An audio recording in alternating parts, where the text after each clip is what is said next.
Hi, guys! Welcome to another episode of Unresolved Textual Tension. My name is Elin, previously known as Lindberg, and I'm joined today by our lovely, ruggedly handsome host, William. Thank you. Say hi. And the book we're doing today, this is Ellen's triumphant return to the podcast after a small sojourn because of horses. After absolutely no one knew I was gone. The way the schedule works, it jumps around. But yeah, so the book we're doing today is The Only Good Indians by Stephen Graham. And this is a Patreon book club pick. So this was picked by our patrons. They voted in a poll. Stephen Graham Jones. What did I say? Graham Stephen Jones? No, you said Stephen Graham. Oh, Stephen Jones Graham. Okay, so so this was picked by them. This is a bit of a horror pick. It's the author tends to write horror books, and it was pretty short, which I think is one of the reasons it won the poll. Everybody's quite tired of long books. But we had actually been meaning to read this for a while. I was on a horror arc for a little bit of this year, reading different horror books to see if some book could scare me, and none of them could. But you were going to have us, you had suggested to read this at one point, right? Because you've read it before. I did. I read this book, I think in 2020, but don't quote me. And I picked it up in random. I have not read anything else by this book, but I remember being really taken at the time with the mix of horror and kind of contemporary literary like commentary on today's society. And so I thought it would be an interesting book for my favorite podcast hosts to read. And yeah, it only took like 4 years.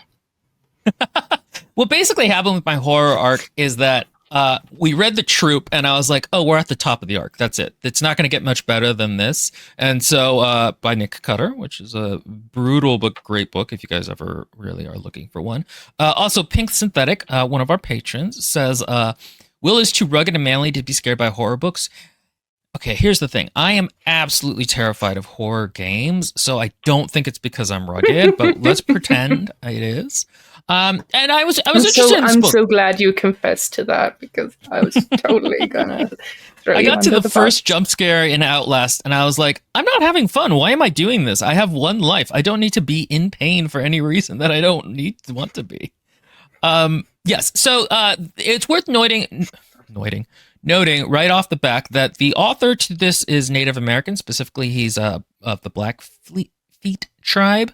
So the title is obviously meant to be somewhat of a not contentious one, but like he's putting out there what this book is about. And this book does have really strong elements of him talking about Native American culture and reservation culture.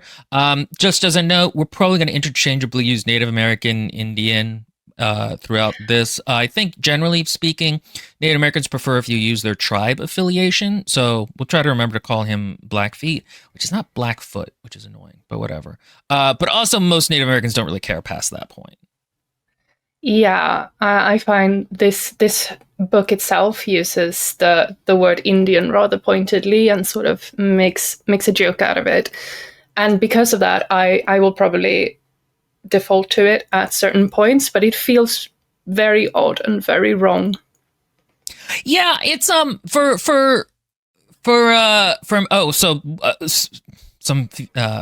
background. Yerlin is not actually British, as her accent would tell you, but she is Swedish. And I'm obviously American, I'm Hispanic, and so those are kind of our cultural backgrounds that we're coming into this as. And so I'm actually really interested in what you thought of this book in terms of being a Swede, because I'm at least a little bit more familiar with both Native American culture, but also American views of Native American culture. So, for example, my mother has a friend who is Native American and active in like the tribal community. I don't think she's she doesn't live on our reservation, and she isn't, I think, acknowledged by the tribe. Okay, so this is Okay, we'll get into all that later. Native American identity is complex, but just to state, that's a thing this book is very interested in exploring, and we'll probably use Native American and Indian interchangeably, and hopefully remember to use Blackfeet and Crow, which are the two tribes mentioned in this book. Mhm. Okay, overall, what were your impressions of this book? Overall, my impression is that I find it rather ironic that the whitest person to ever write is going to talk about a book that seeks to deeply examine and comment on Native American identity and the sort of identity crisis that today's living Native Americans are dealing with, because they're kind of in a clinch with their traditional society and modern society. And there are just some I'll just round it up by saying that for me, who has absolutely no personal experience of any of this, we study Native American culture and history in school, and that's it. I found this to be really entertaining, really interesting. Like, this is the sort of social commentary, the sort of social lived experience questions that just gets me really into a book. So I thought it was wonderful. Yeah, I did too. There is, and I guess I'll put another disclaimer here, which is that these are our impressions from having read the book. The book, and I think it's fair to criticize the book if the book doesn't set something up correctly. Even if for a Native American audience, they would know the thing going in. So what I mean by that is, like, I saw some people on the Goodreads, because I actually went and looked up reviews for this book because I was interested to see what Native Americans had said about it and if I was missing something, because the last half of this book is kind of a mess thematically. And, some of them were saying, like, oh, white people just aren't getting this book. There was one person, and they also said YT instead of white. But I think it's almost always like the book needs to make its case to you, the reader. It needs to build from the fundamental building blocks upward. And so, like, there may be certain nuances of this we don't understand, but bringing in extra textual information, I don't ever really think is, or depending on extra textual information for processing of a book, I never really feel is like very fair. You can get certain things from it, like maybe there's some in jokes here that only like Native Americans would get, or you can obviously resonate with a book differently based off of your own experiences and the culture there. But like when I talk about this book being incoherent at certain points, I don't want somebody to be like, well, obviously you don't know this thing about Native Americans. And it's like, yeah, but this is a book. It's a self-contained You work. obviously don't get it, white boy. Yeah, and it's like, we got this a lot with Iron Widow, where they're like, oh, you just don't know Chinese culture. And I'm like, this is written in English for an American audience. And like, I'm sure for this author, he wasn't going to publish this in whichever language Blackfeet tribe speak. But like, there is, I think, an expectation from this book that it's supposed to be read by people who aren't just Native American and still enjoyed. So again, this is going to be like, it's funny because usually I kind of trample over people's culture a little bit, but when we're talking about contemporary cultures, I'm a little bit more respectful. I was also like this with All My Rage, where it's kind of like I understand that I'm coming at this from a very specific perspective as someone who is half Hispanic, basically coded white in South Florida, and Yarlin is obviously Swedish. She's coming at it from that perspective. So, if we get something that you think is incorrect or you disagree with, you can leave that in the comments. This is not this is how the book is podcast. This is which sometimes I feel like people should just believe my opinion on books. But this is more of a, like, these are our impressions of the book. It's not meant to be hostile, I think would be the way that I would frame our discussion around this. Do you think that's fair? You got beef? Hang it in the comments. No, but seriously, I went through our comments on another video, the Fate, Fortune, and Fire comments, and we had a really smart, really intelligent comment there who called me out for using the word female circumcision instead of female genital mutilations. And that is just the kind of commentary that I live for, because they're right.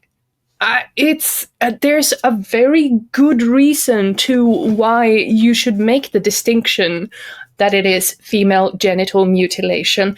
It is in no way to be made equal to circumcision, Male circumcision.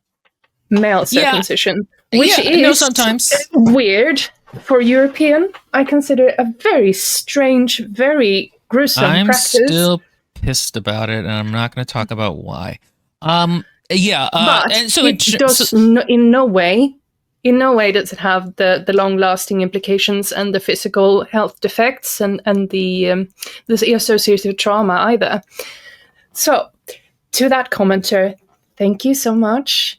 Your comment was wonderful. And if you have thoughts that diverge from what me and Will are going to discuss in this episode, please let us know. That is the kind of informed discussion that we are here for. We can only review this from our points of view as humans living in the world. So this is in no way the ultimate proof of how the book is or what the book should be, but give us your perspective.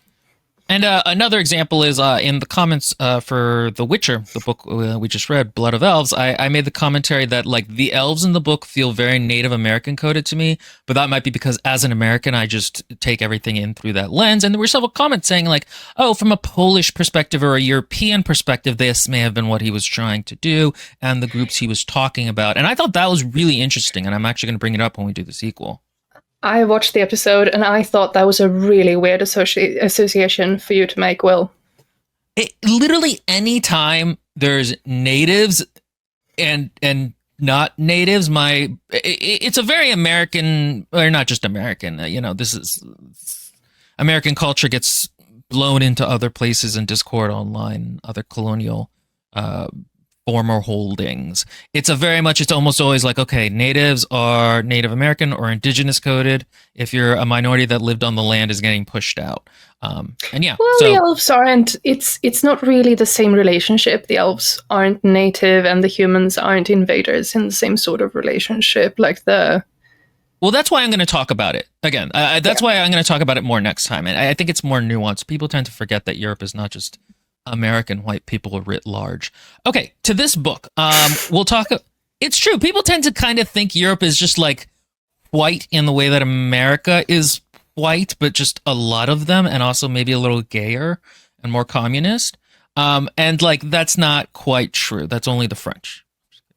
I don't know where I'm going with this, guys. Okay, so the synopsis of this book is basically for a couple of years before the book starts, I can't remember how many now, 4 young men from the Blackfeet tribe went on a hunting trip, and they slaughtered some deer on land they shouldn't have. It was specifically land that was legally only able to be hunted on by the elders of the tribe. And then years later, one of them, Lewis, starts to see a weird deer ghost thing around him, or a woman with a ghost's head.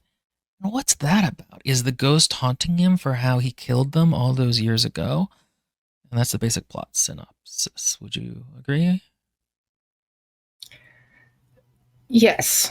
Overall, yeah. You look like I did such a bad job. Do you want to give the plot? Do you want to give the premise instead? I'm so sorry. Did I forget to put on my poker face? Okay, what would you say the premise of this book is? Because even as I was saying it, I was like, I don't know if this is how it should be described, but go ahead. Well, I think as a premise of the book, it actually works. Okay, all right, thank you. The book actually starts with a commentary on a Native American man who has moved away from the reservation, and he's kind of sitting in a bar and he's thinking about how completely lost and out of the world he feels, and that, even though he has left the reservation behind and he has integrated into the outside world, he's always going to be looking at it through a window as an outsider looking in.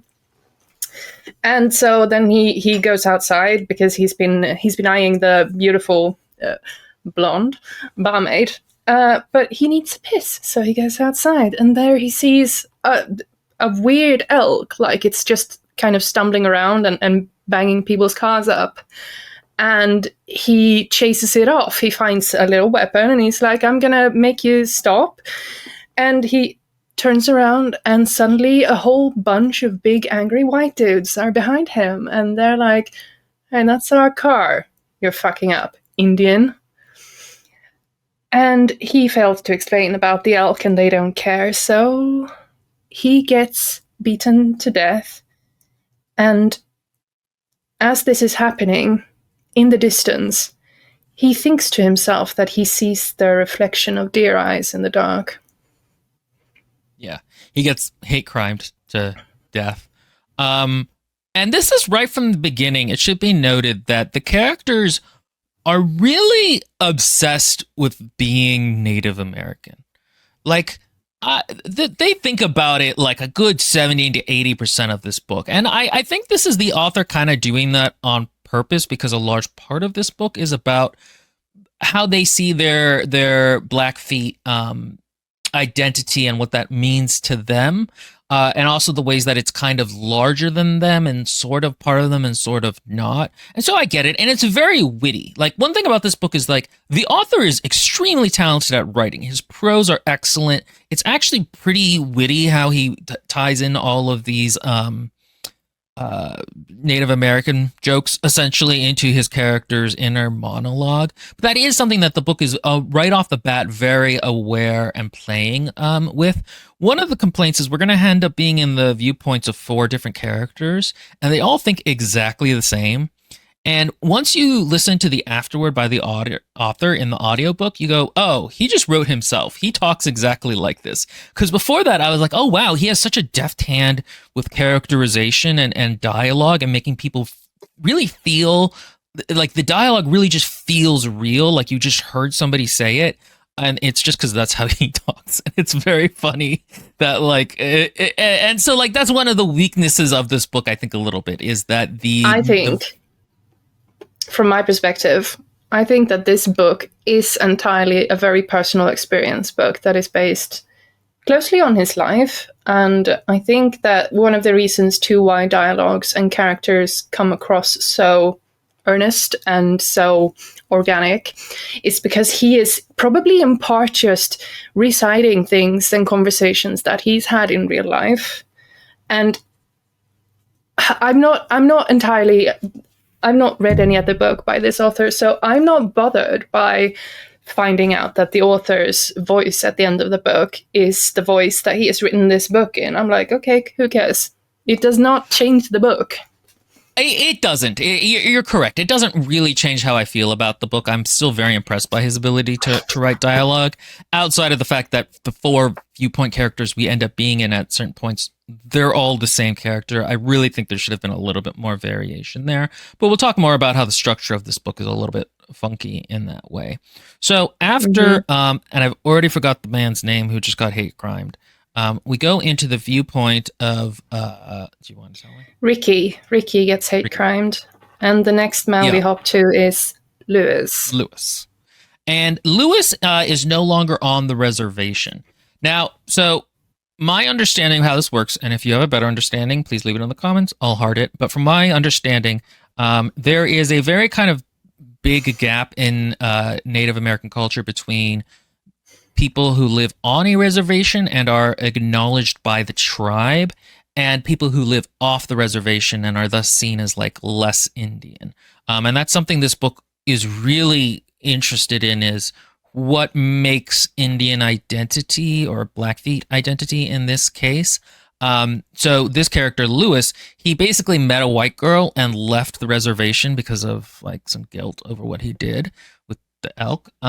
And he is like not viewed as Indian. There's actually, or he feels like he's maybe a little bit of a traitor, and everybody else kind of treats him like a traitor, and like his relationship is doomed, even though it's a very sweet relationship. His wife is called PETA, and I just thought they were like the cutest little 2 bubs.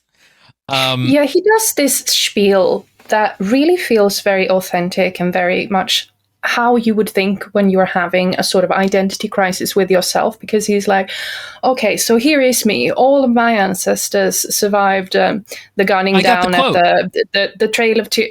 I got the quote. Give That's us the one I was going to do. Because Yeah. the thing about it is, it's a very good example of the way the book kind of contrasts this Native American identity that's mythic both to the characters, but also they understand perceived by people in the rest of society as mythic and their own kind of very mundane and sort of irreverent connection to it. So it goes, the headline kicks up in Lewis's head on automatic, straight out of the reservation.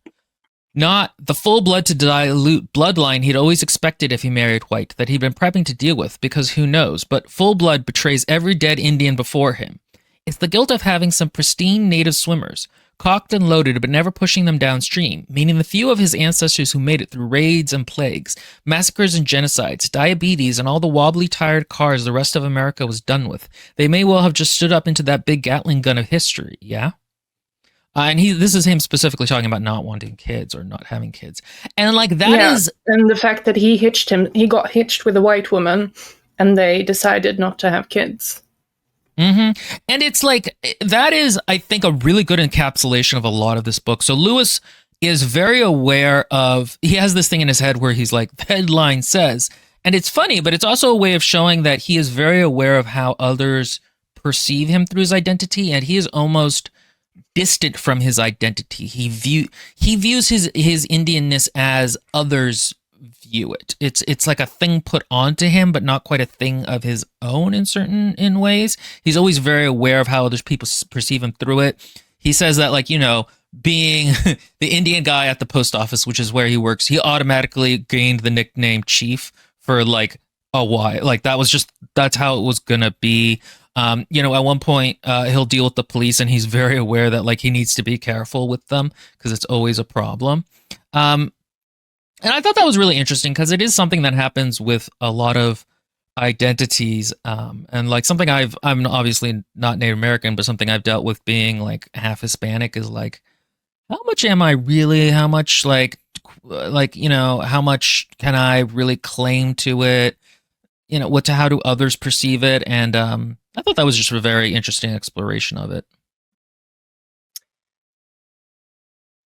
Chris M just says, left a very yeah, good comment. I think Lewis wanted kids, but PETA didn't. They're all very preoccupied how their actions reflect on their legacy. That is one thing I will say, is this book immediately gets you into the feeling of like, oh, not in a mystical sense, but like these people have ancestry that they really value.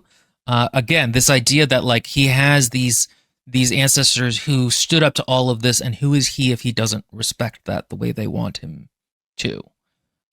And again, I just think it's really well done. There's a really strong sense throughout his chapters and all of their chapters of how that identity impacts them. I kind of got a sense that that Lewis himself might have chosen to have children, but because of his actions and the implications of his actions, he's having some, you know, self-doubt. He's working as a postal person, and he's like, what justifies my sperm to be worthy of procreation? And when PETA just said that no, he accepted it straight off. But I did feel like there was an unspoken suggestion that the reason to why he is even thinking about it is because he's doing this sort of what if at the back of his mind. Like, he is not completely settled in the decision, so that's why he's questioning it without consciously questioning it.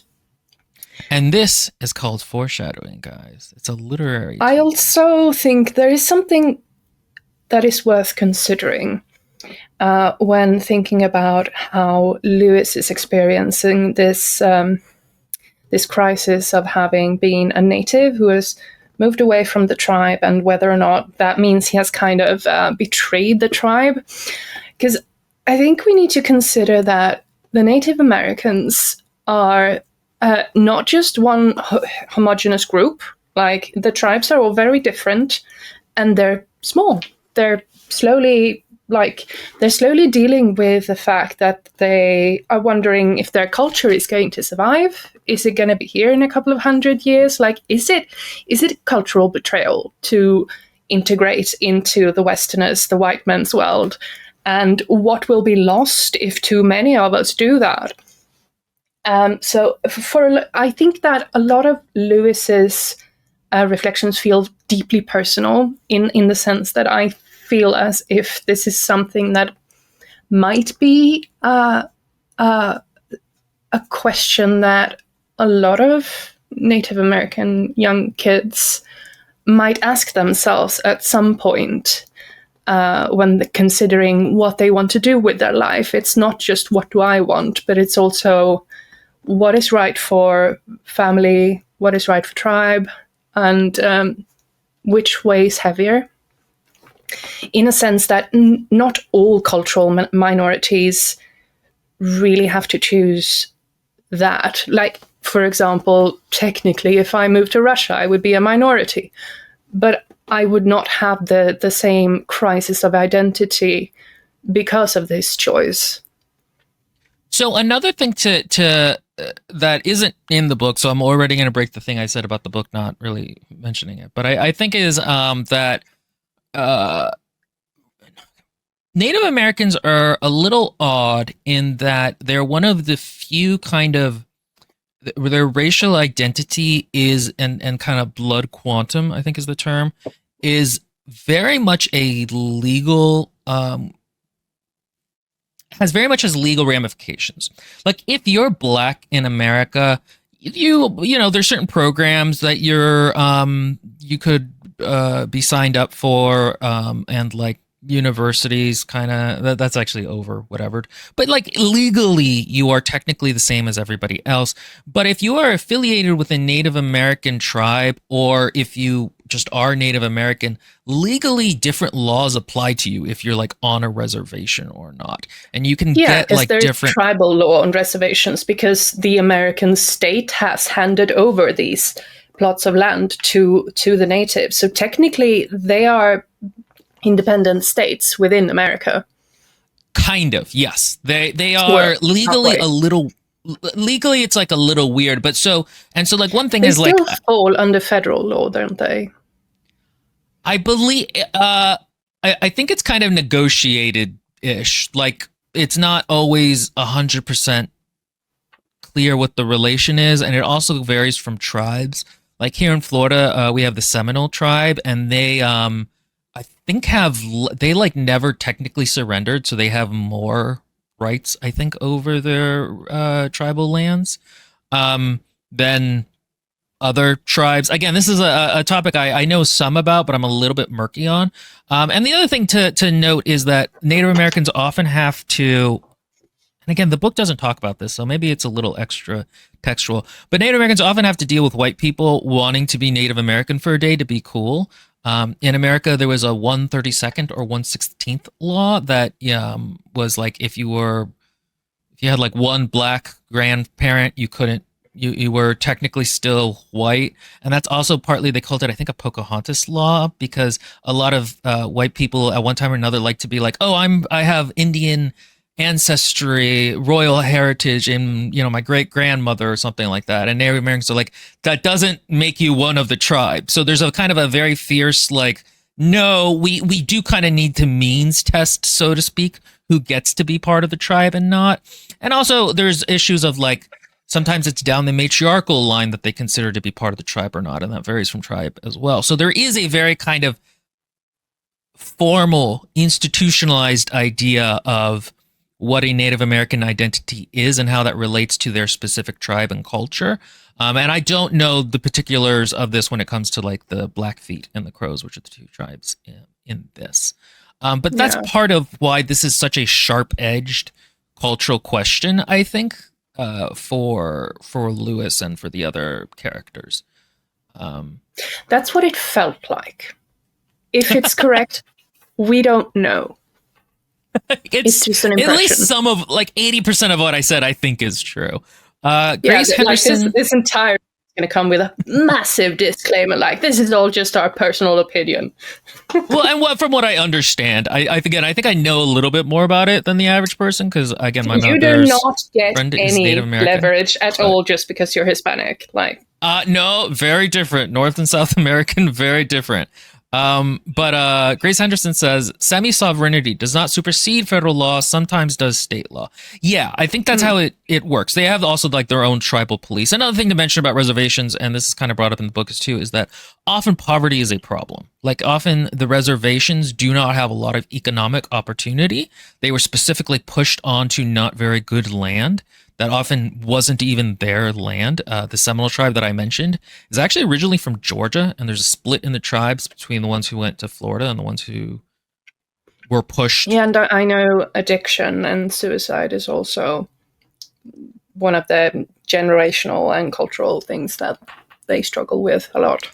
Yeah, so there is a certain very kind of hard edge to like, okay, you can go out in the world and make more of a living, but if you stay, but that's betraying your Indianness. But at the same time, if you stay on the reservation, as we're going to see with a couple of Lewis's friends later, they're really hard up for money at times. Like this idea that there is a kind of American stereotype of like, Native Americans now, they get so much money from gambling, right? Like it's on reservations you can gamble, and in the rest of America you can't, so they have like lots of gambling money. But A, that's not all tribes, and B, that's another reason tribal affiliation is important, because the money goes to the tribe and then the tribe decides who of the members the money goes to. And one thing I remember specifically my mother's Native American friend who was talking about was that often, even with these tribes that now have money, they still have the culture of like, we're poor and under siege. Like that hardness still remains in the culture, even when their material conditions change. But in Lewis's case, like he's the only gainfully employed one, and that's because he left. And at the post office, one of the thing that kind of introduces the book is that a new employee has been hired, Cheney, who is Crow of the Crow tribe, and she like immediately is like, "Really, you hooked up with a white woman?"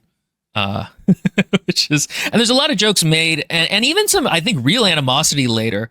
She makes jokes that like, oh, he's Blackfeet and she's Crow, and those are historically enemies, and it's kind of like treated as a joke between them. But then a few of his friends seem to like genuinely dislike Crow women later on. So this it's a very kind of much interesting. echoes me making fun of the Danish, because this is just the kind of intercultural tensions that you like. It's a joke, but beneath that, there is also like old animosity, dating back to time way before any of us even lived, and way before our ancestors even lived. Like we inherited this distrust and this sort of competitive mindset. Yeah, and it's very interesting. It's one of the things that is often, I don't think, understood by non-Europeans is that Europe is like, has been around for a long time. So there are these like hyper-specific cultural groups and ethnicities that don't quite consider themselves, like, again, if you were to be like, Europe is white people, which is true, but, you know, Danes and Swedish have this thing going on. Also, people from Denmark don't talk correctly, but whatever, we won't get into it. Now, that's the thing also with Native Americans that people don't understand, and one of the reasons they prefer to be called by their tribal affiliation is they are not a monolith. They are very much different people in different places, even if there are certain commonalities to their culture. It's also one of the things people don't really realize is that often, in terms of conquest or colonization or genocide, what ended up happening is often one tribe would be like, oh, we don't like you, but also our friends our ancient enemies over there have always been a problem, and you guys seem to mostly be starving during winter, so yeah, we'll trade guns with you. And then slowly more enroaching happened. Well, again, more like invasion. But anyway, that's not really a related point. It's just me going off on a tangent. But Cheney, yes, she's hot. She's like, really, you married a white woman? And he's like, ugh. Yeah, and they have this kind of jokey sort of antagonism that is kind of underlaid by sexual tension. Like he comments a lot on how she wears her clothes and how she moves her body, and she is obviously very aware of his attention. And Lewis thinks to himself that, oh, it's such a stereotype that, you know, all it takes is a native woman of a certain kind, and yeah. the Indian who married a white person is, you know, suddenly rethinking things. He's going to become one of those cliches. And that's the thing. He's very aware of all the cliches and tropes and archetypes that are put onto his people and also are from his culture. And so he's like, that's a thing. That's one of the ways the headlines in his head are kind of representative of that. But he's inviting all of his post office friends over to his house to see his dog try to jump a fence. Because for a while now, his dog keeps trying to jump the fence. And it's really weird because it's not a jumping dog. And so he brings them back to his house. And we actually skipped a part of this book already, which is that there is a light in his house that isn't working. There's something weird going on with the electricity in the wall. And so the first scene of the book is actually him up on a ladder trying to fix this light. And there's a fan that he can see like under him now because he's on the ladder. And when he looks down, he sees a deer corpse looking at him with a blinking eye. And he like freaks out and almost falls and dies. But yeah, he weirdly really freaks out about this and kind of topples off the the ladder, and almost hits his head and dies. So immediately you're introduced to that there is something, like he is having a very unnatural reaction to the fact that he thinks he saw a deer in his house. Because, I think I see cats in my house all the time, and you don't see me, well, you do see me tripping over, but not jerking back in fear. Yeah, not on a high ladder. Yeah. And so his wife catches him, and what's funny and what I really liked is that immediately his wife is like, yeah, let's figure out what's going on with this ghost deer. So he is putting like a chalk sketch like they do in police around where he thought he saw the deer, and his wife is on the couch being like, I think it would be more like this. And like there's such an intimacy to their relationship and a trust that I just thought was really cute. And immediately it's portrayed on page, and I specifically just appreciated it because we see so much shitty ass romance on this channel. Immediately, your shipping brain just lit up. You were like, I was like, oh, they're cute. I was like, oh, I like the native woman because she's kind of sassy and bitchy, but I also want them to make it. Yeah, so I was like, I wonder where this is gonna go, and we'll see in a moment. But anyway, he's brought his friends over to see the dog, and when he goes to see the dog, they find that the dog has actually almost killed itself on the fence by jumping over. It's snagged and like ripped open. Yeah, and it's hanging from its leash. And Lewis's immediate reaction is not to run to his dog and lift it down. Everyone else just runs like pelts, full pelt to the dog. And they're like, oh my God, let's get him down. Oh, he's not quite dead yet. Because at first they thought the dog is dead. And then suddenly the leg just twitches a little bit. And Lewis, he kind of almost stumbles back. Like he's like, oh, what the fuck? I thought it was dead. And everyone else is like, oh, it's alive. Help the dog, help the dog. And inside himself, he's having this really intense shame reaction. He's like, this dog, you've had him for so many years. And here I'm standing like a fucking idiot while everyone else is running to try and help my dog. Because for a moment, I thought of that fucking deer again. And he's like, what could have startled the dog to do this? Oh, maybe there's something going on. And there's also a train behind his house that makes a very loud rattling noise every once and again, which the train is why they put up the fence, and why now that the dog has started jumping the fence, it's become a problem because they're afraid he's going to run up into the train tracks. So that's why he was tethered to begin with. And it was not an issue before because he was never a jumping dog until recently. Right. And before we go farther, we should do the Patreon plug for this video. I won't force Yerlin to do it. I did it. I put an R in there. I'm sorry. I'm too Hispanic. Yeah, you know. It feels, okay. Again, in the English translation, when the air is moving from the back to the front of the mouth, it feels like the R should roll, and it doesn't. It's Yerlin. Anyway, sorry. Yeah. I won't make her do it, so I will take on that burden. This channel is supported by our patrons. We really couldn't do it without them. We have a Patreon full of cool, sexy, exclusive perks. You can join our Discord for a low price just to kind of feel it out. The standard one above that, tier above that, gets you access not only to the Discord, but also you get access to Katie's Fiction Corner, which is where she does kind of like a writing group twice a month. I don't know how she does that. Where she'll just sit down with whoever wants to on video, and like 4 or 5 people will look at a piece of writing that one of them submitted, and they'll talk about it. I've never watched it because I'm lazy, but I hear it's nice. And then once a month, you're also going to be getting an exclusive Q&A from me, Maria, and Katie. Well, not exclusively us. We're also probably going to swap people in and out, but we're going to try to make it at least should be 2 or 3 people each time. Where your submitted questions, we will answer. I almost made Maria sing on the last one. That was very funny.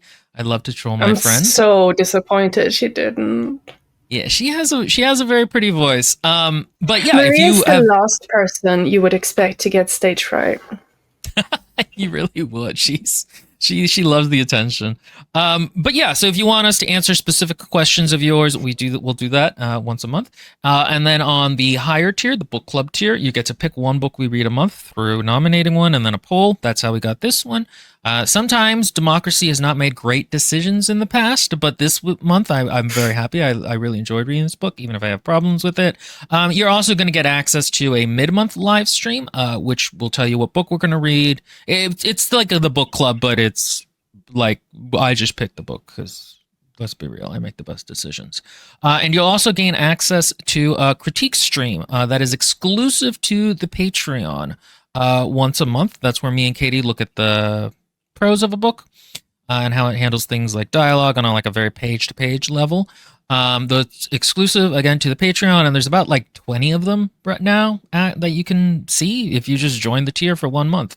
Also, I should say the Q&A is also exclusive to the Patreon. And then if you would like to support the channel even more, you can become a Parasocial Darling and get your name in the credits. And if you are not just a darling, but a legend, you can become one on our Patreon. That is the higher tier for people who want a shout out in the video. And I will shout out your names now. You are Jennifer, Stephen Alworth, Pi, and Slayer Sigma Zeta. You are our parasocial legends, and your names will ring out throughout history. What we do in this life echoes through eternity. Okay, back to the book. I would like to tie back actually to the fact that you picked the mid-month book because Pink coming in clutch. I can't decide. I get to It has happened. It has happened more than 2 times during my years around here. So. Oh, often actually also what happens is for the book club, the mid-month, I'll pick a book that didn't win for the Patreon for the end of month, and that's going to be what happens this month.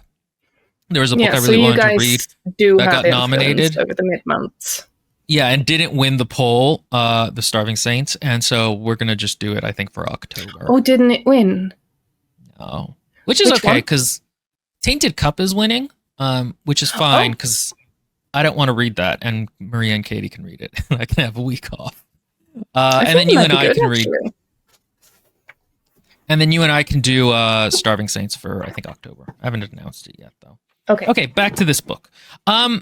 So a lot of people have problems with, like, animals getting hurt in fiction, and I agree. I'm the same way. I feel often like it can be gratuitous. I think it was, I was going to say Grendlefoot. Slewfoot, that had a cat at the end that got savaged, and I felt like that was kind of gratuitous. In this case, you don't really know the dog long enough to really be like, that was awful, and it doesn't really happen on screen. So if that's something you're worried about, I wouldn't worry too much. Did it hit you hard? No. But yeah, I think the dog just isn't on screen enough for you to really feel like this is awful. I find it really difficult to read animal torture. I read R.F. Kuang's trilogy about Rin. I can't remember the titles of them now for some reason. The something war, the Poppy War? The Poppy War, yeah. And in the second book, there was this interlude where the main character and her on and off hate-love interest mentor dude, they do this really intense scene of animal torture, and I just found that incredibly dreadful to read. But this scene of just finding a dog that's gotten stuck in the leash and he's just sort of hanging off and everyone immediately running to rescue him didn't bother me at all. But it's if just you not are, very described. If you know that you don't even want a mention of animals getting hurt, then beware. Yeah. And And yeah, so and but it is kind of, you really do feel Lewis's emotions. Again, the this book works to the extent that it does because of how good the author is writing. Now, this is about the point when like creepy stuff starts to happen a little bit more, and that didn't work for me. I think it's just I'm fundamentally unable to be afraid of prose. I don't know why. It never works. Even the Troop, which I loved, I was never really scared of it.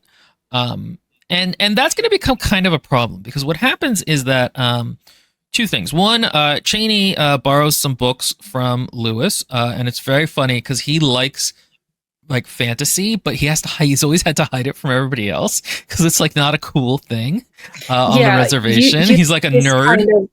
It's almost like this book is taking place in the 90s where nerds were a really fringe group and people treated, oh, you like elves? Like, it's like, oh, you like wearing diapers and having your wife call you baby? It's almost a kind of like it was shamed in the same way that a lot of kinks face side-eyeing from normal people. Yeah, it's nerd culture has very much become mainstream culture. Nobody's gonna be like, oh, you read comic books now, or like, though you watch Marvel movies, but like, well, you're 30 and you're reading a book about elves. Yeah, yeah, exactly. Like that just doesn't really happen anymore. And do they even mention cell phones? Because this might just take place in the 90s. I don't know, but that's the vibe. So she's like, oh, can I borrow some books? And like at first he's actually like, oh, she wants to read the same books I do. And then later he's like, maybe she's just doing that to try to flirt with me. But yeah, he also starts to, behind the train when it's passing by very quickly, he sees a woman standing in the distance with an elk head or a deer head. And he's like, ooh, what could this be? And he tells Cheney about the story, and it's of what happened. And it's interesting because he talks about how like he's never told PETA this, and so it's a worse betrayal of trust for him to tell Cheney this very traumatic story of his and personal than it is than like if they had been sleeping together. But there's very much a sense that like as another Native American, Crow in this case, he kind of trusts her almost inherently, or trusts that she'll understand the import of this story, which is another way that the Native American identity comes into this. He isn't like entirely wrong either in that she will understand the finer nuances of why what they did was so bad.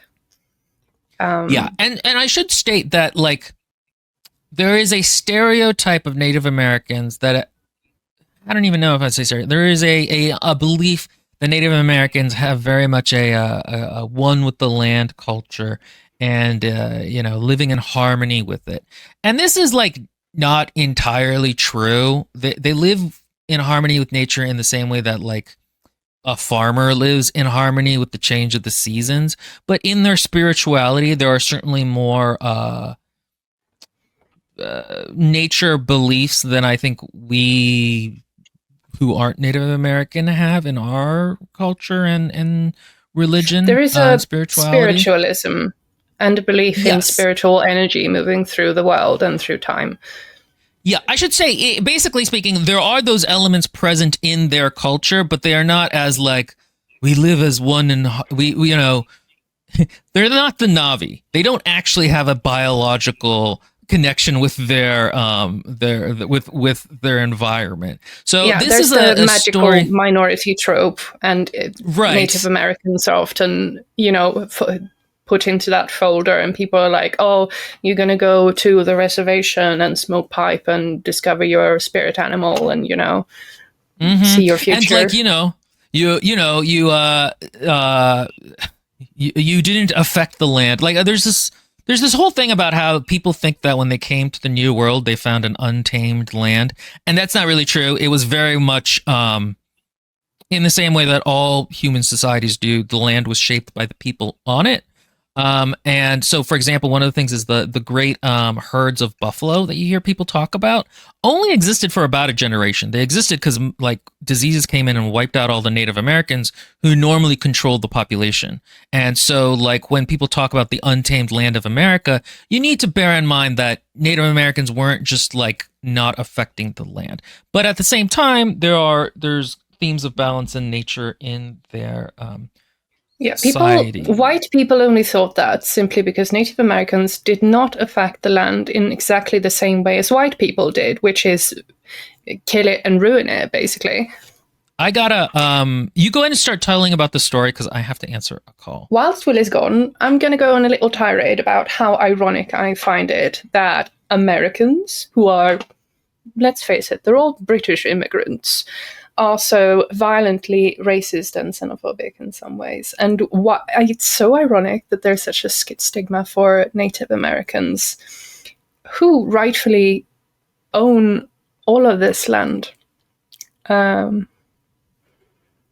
I cannot remember what Will was talking about before we got to this point.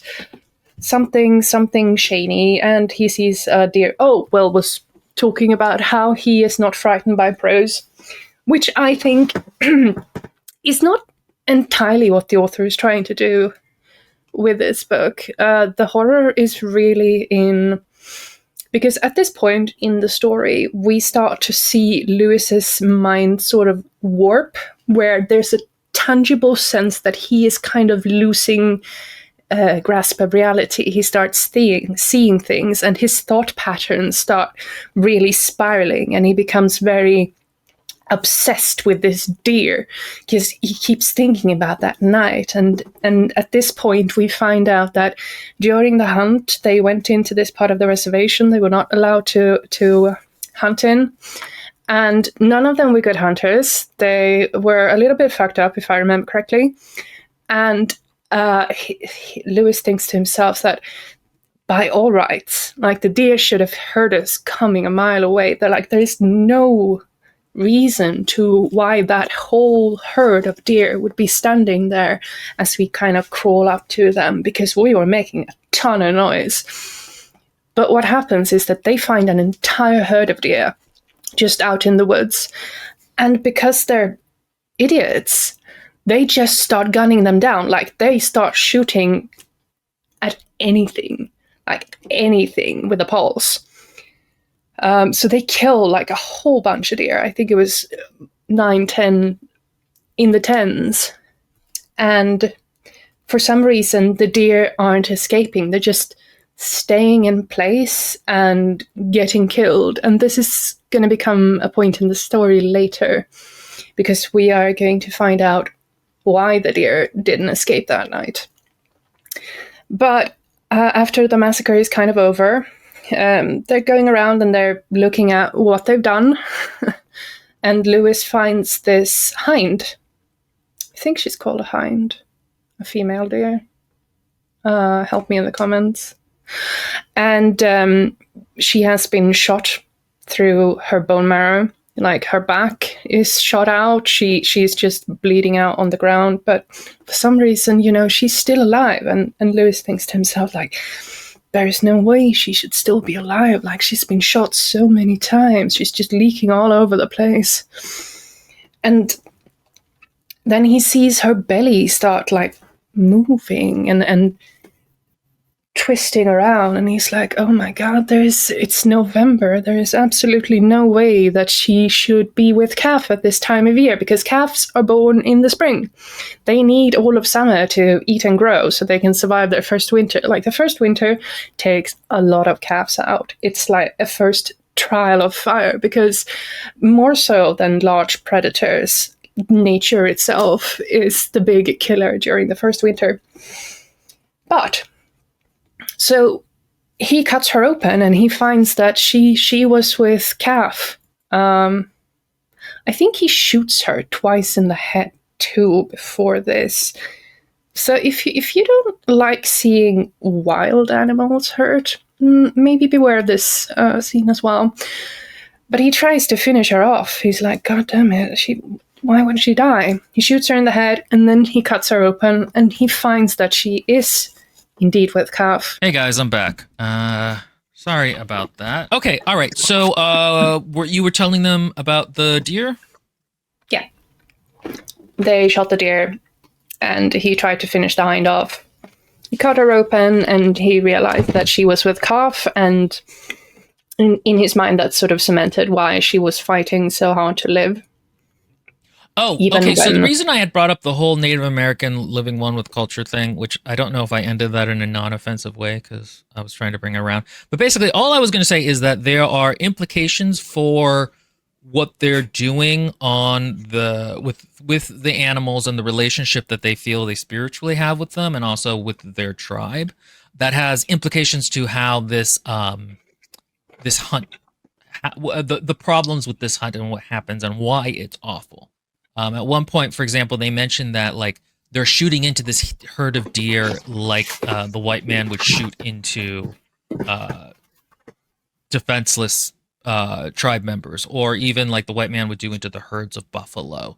Like there is a sense that this is a slaughter in a way that is spiritually gross and spiritually not Indian.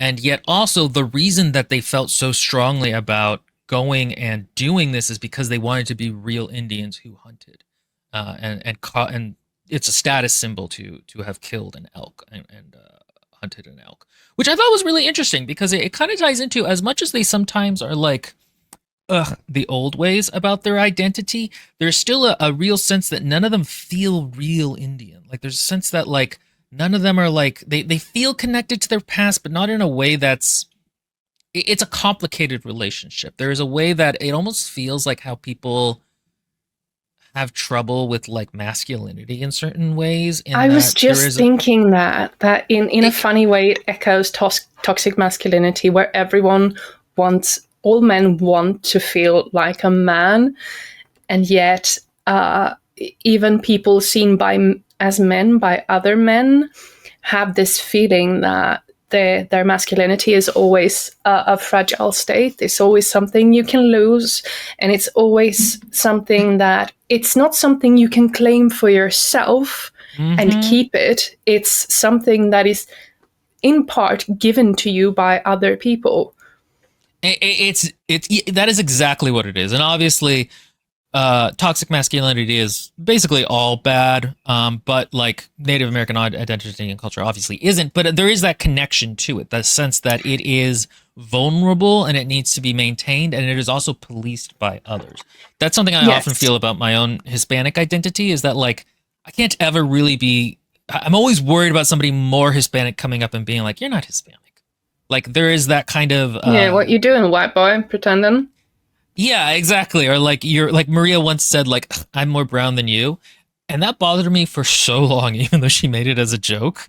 Like it really, because it's something I've always, there are reasons in my own personal life why I'm a little insecure about it, but it is something that culturally, you see this a lot actually with like second generation kids and third generations. But it is kind of a similar thing.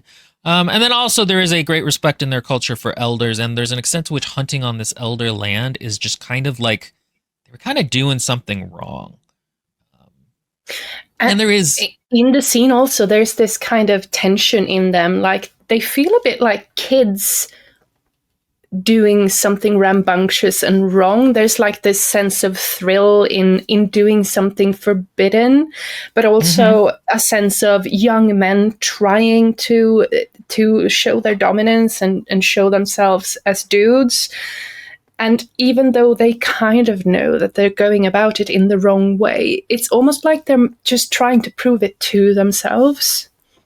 Very much so. Again, there's Moncheri says, I'm always worried my black card is going to get revoked. Yeah, it's like that. It really is. It's like that's another community that like is sort of, the identity is policed through a lot of, and again with Native Americans especially, there is a legal aspect to their identity they have to think about a lot. But yeah, so he kills this calf, or no, he kills the mother deer. And he opens her up because he promises, like he's not feeling good about this kill. Like he feels in his soul that they have done something dirty. So he's like, I'm going to take care of every single part of her. Not anything of you is going to go to waste. So he cuts her open and he finds her calf. And he's like, oh my God, there is no way you should be with calf at this time of year. It's completely the wrong time. And he feels even worse about the way she died and the fact that they're even here, like that she killed her. So he's like, I'm going to use every bit of your meat, even your hide, even though I'm a really shit at skinning. Like, I'm going to preserve you. Nothing of you is going to go to waste. And it's very desperate. And I don't know how much this ties into authentic Blackfeet culture, but there certainly is the stereotype, of the Native American who sees the deer as their brother, and they're going to use every piece of the animal when they kill it, so it's not wasted, and that's viewed as like a pure way of consuming meat and animals than just slaughtering them. And so, like, he doesn't specifically think about that as a spiritual thing that he is doing, but I do imagine there is some aspect of that which is him trying to make amends to this for doing this horrible thing by retreating into his cultural sense of like, no, this everything of this will be used. This is my apology to you. Chris M also says, I think it also ties into talking about why they're hunting into their financial struggles. One of them mentions that if they don't get a kill on that last day, then their fridge will be empty over the winter. Yeah, that as well. It is meat, and it's a lot of meat. And also, there's this thing with like, and he mentions it in the book that like the fangs that deers have is used in like coats or some kind of a ceremonial dress, and that can actually be quite expensive. My mother's Native American friend, she was looking to see if there were resin versions on Etsy that were cheaper, because like just for sure, not for like authentic rituals or whatever, but it was like understood that like resin is an okay substitute to use. And I remember I was like, how many fucking deer are you killing to get all these if you only get 2 from each deer? But like if you're killing 1 deer a week for food in traditional times, then it kind of makes sense you'll be able to get a dress of those. But you can imagine that it would be somewhat more difficult and prestigious now that you're not killing as many deer. Yeah, and this culture, like culturally back in the time, they didn't have modern agricultural farming. So if you're going to feed people by meat, like consider how many cows we kill per week now that we do have agricultural farming and we do eat largely a diet of plant-based foods. Industrialized farming. Oh yeah, industrialized farming. Sorry, I'm a foreigner. It's okay. I actually have been reading a series on that one blog that I read a lot about how peasants made food. Very, very interesting. Yeah. And so he actually, his other friends are kind of like, this is almost weird that you're doing this. You're slowing us down. We need to get out of here. They respect how, he's messed up in this moment. And because it takes so long for them to get back, they get caught by the game warden or whatever his name is. And he basically is like, look, either you guys can go to jail or you can throw all those deer back down the slope and go and promise never to hunt again. And that's basically what they decide. But the meat of this deer is like the one exception, and he packs it off to all of the elders of the tribe in part of the like, okay, if they eat it, it'll be okay. Again, trying to kind of make amends through an Indian means is kind of how I read that culturally. I could be incorrect, but there might be some cultural reference to that as well. Speaking from a Swedish meat eater's perspective, we also had back in the day a kind of cultural zeitgeist. I don't know if I'm using that word correctly. It's a very American thing. Anyway, we had a conscious cultural thought about how to respect the world around you, that even if you use it, you don't use it wastefully. And part of how you justify killing and eating an animal is making sure that you don't throw it away. It's not a carcass. Like, you're using every piece of his body as a way to kind of honor that, from this body I am given sustenance, and that is a kind of a relationship It is something that we have largely lost today in with industrialized slaughterhouses, and when the meat That comes wastes so much prepackaged, and meat. we never meet the animal that we consume. Yeah, And and honestly, we if you're eating beef, you're wasting a huge amount of the cow.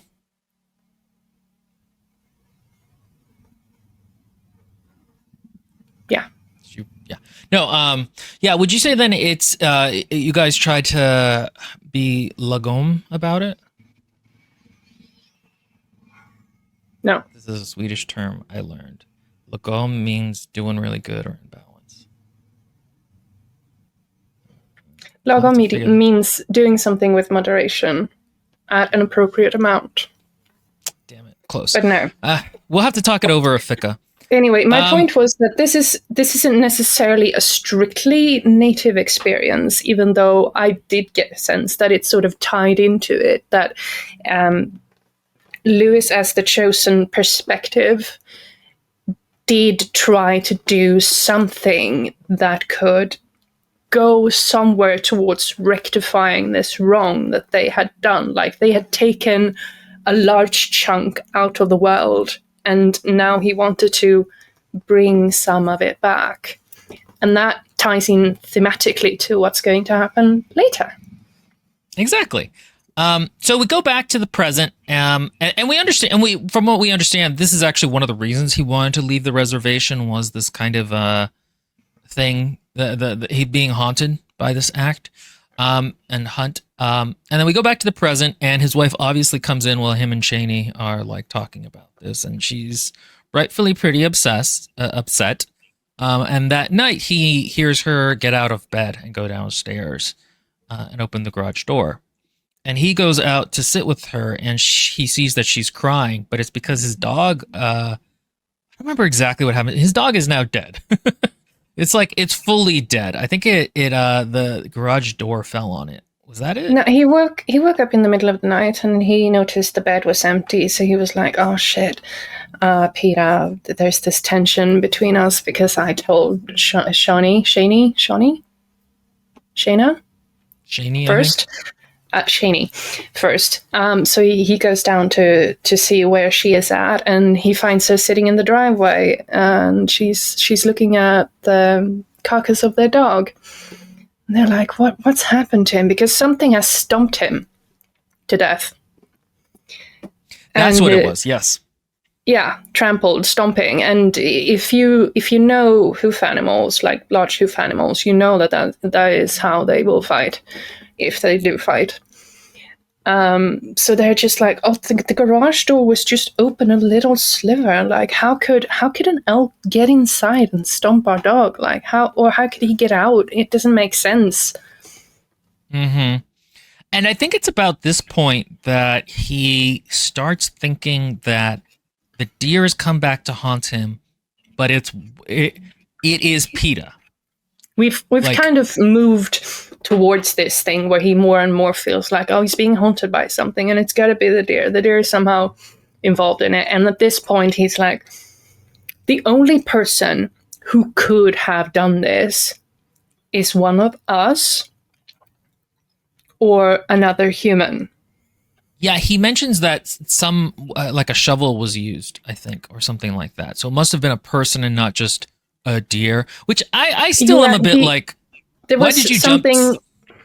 There was something about that. In order to get into the garage, someone would have used a lever to raise the door so they could get inside. So he's like, it's got to be you, me, or someone else, someone human. Like, it can't be a deer. Right, so he starts suspecting his wife, and he thinks about, like, did she this whole time be a deer to stalk me and make me unhappy?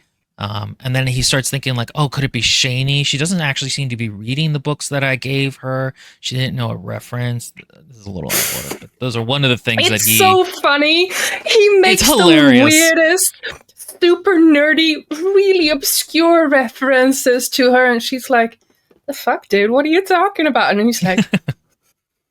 She must be the deer woman. If she had read the book, there is no way she couldn't know this really straight.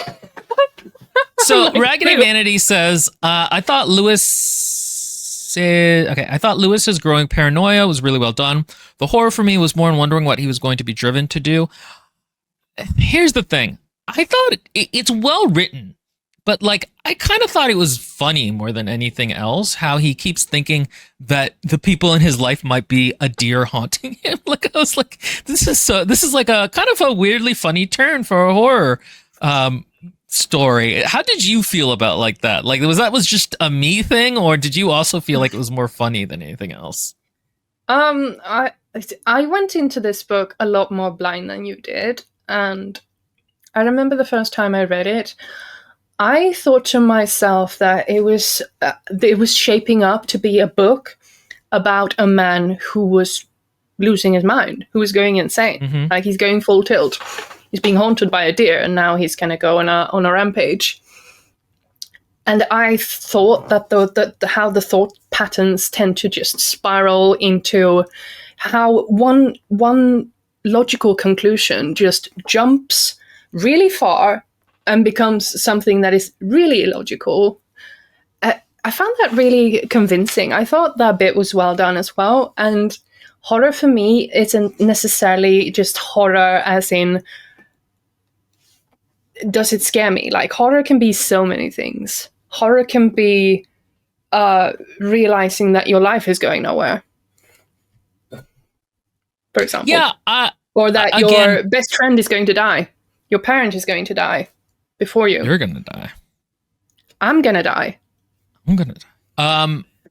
Yeah, I don't know. I just found it funny. To me, it was mostly like he's jumping at shadows, which makes what happens next interesting because he basically gets Shaney into his house and is like, okay, if I look at her through the fan, that's how I saw the dear woman last time. That's how I'll see her.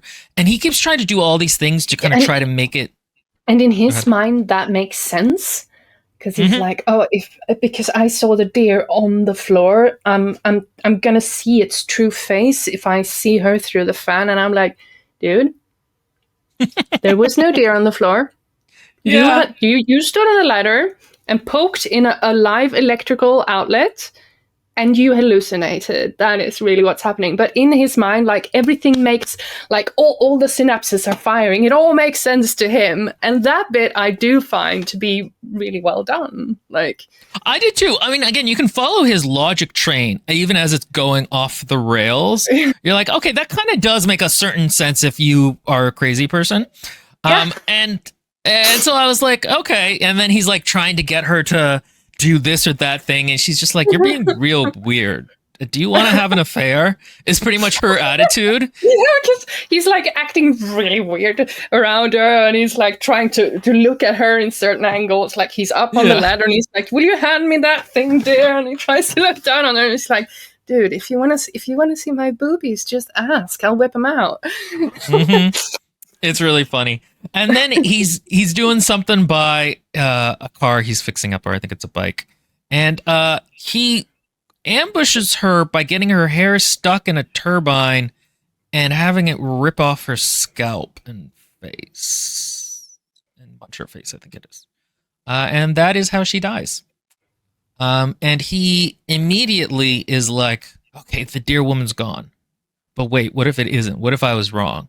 And there's a lot of like obsessive thinking about like, okay, did I misread these clues? Let me check to see if she has fangs. So he rips open her mouth and takes out her teeth. Yeah, like the moment he's dead, he's like, this was a little too easy. Yeah. What if I've jumped to conclusions? What if I made a horrible mistake? It's like, dude, a little late. But he's like, I have to convince myself that I did this right. So he's like, let me see if she's got those, deer ivory.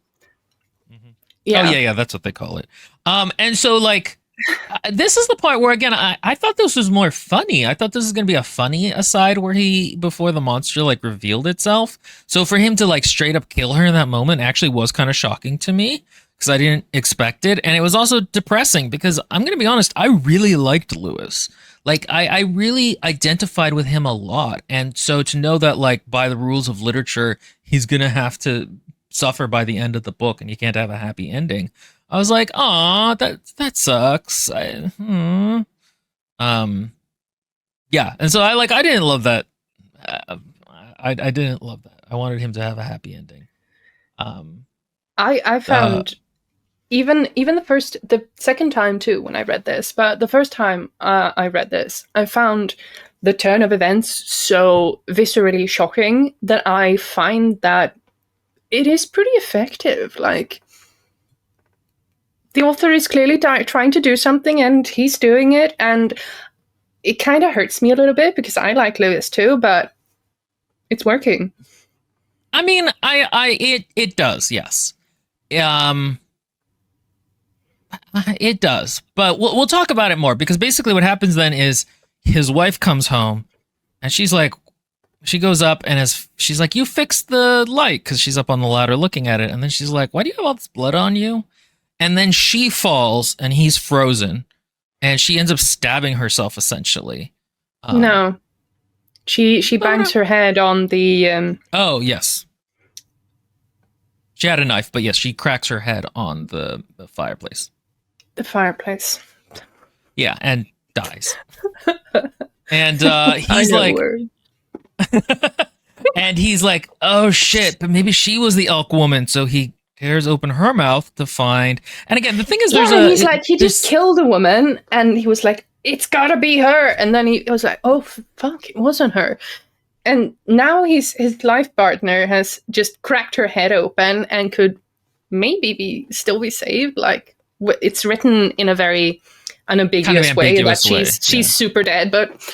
But if you've watched true crime documentaries, if you watched programs about people surviving weird accidents, like you know that you should always call an ambulance because a lot of times like people can survive things that you don't think they can survive. But Lewis, he's so into this ghost steer thing, so he's like, I'm just gonna check because if it wasn't Shawnee or Shaney, it's got to be her, right? Because it's not me. Is it me?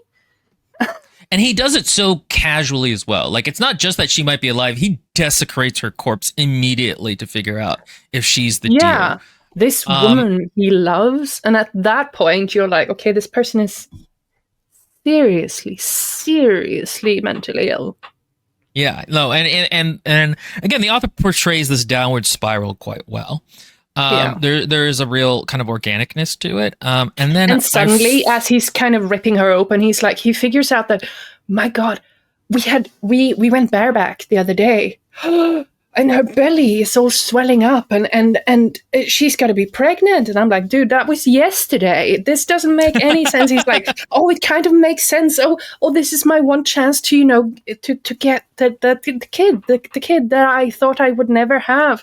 And I guess that kind of strengthens your theory, Chris, that he did want kids all along, because he's like, oh, come here, little boy. And he's like, he rips the fetus that is suddenly inside her, and it comes out, and it's a calf. And at that point, you're like, what the fuck is going on? I really liked that. That was the part where I was like, oh, this is so gross and gnarly and dark. Like, and it's really kind of unexpected. Because up till this point, it has been very kind of psychological. And even now, you're like, is he hallucinating this calf? Yeah, because if you are having a psychosis, then you are experiencing reality. Yeah, it's just that this reality does not exist for anyone else. Like, you are experiencing things that exist to you. Like, it's not like you're seeing things. No, you are living a reality that exists in your head and in no one else's. So, because at one point you're like, oh, but is he really fucking mental? Because it doesn't make sense that she would have a fetus in her belly when they had bareback yesterday. Like, that is not how fast it goes. But if someone is having a psychosis, like, it makes a scary amount of sense to how. And there's also there's like a time skip, but it's done. I don't know how it's done on page, but in the audiobook, it literally feels like he's in one place in 1 minute, and then he's like a couple weeks later in another moment. It almost feels like through his stream of consciousness, time kind of dissipated. And he gets shot by like Poor policeman. He takes the calf and he's like, I know how Yeah. this is the calf that the mother deer had in its belly. I know what I have to do. I know how I can put this right again. So he takes this calf and he leaves these dead women in his house, and he just starts running back to the reservation. And of course, someone discovers the women dead, and there's a massive manhunt initiated. And the police obviously thinks he's a deranged, brutal killer, so they gun him down. And that's the end of Lewis. And that's sadly also the end of the most personal and engaging point of view arc in the book. Yeah, St. Jen says, I feel like this was the apex of the story for me, and then it went downhill. Lewis had the best part.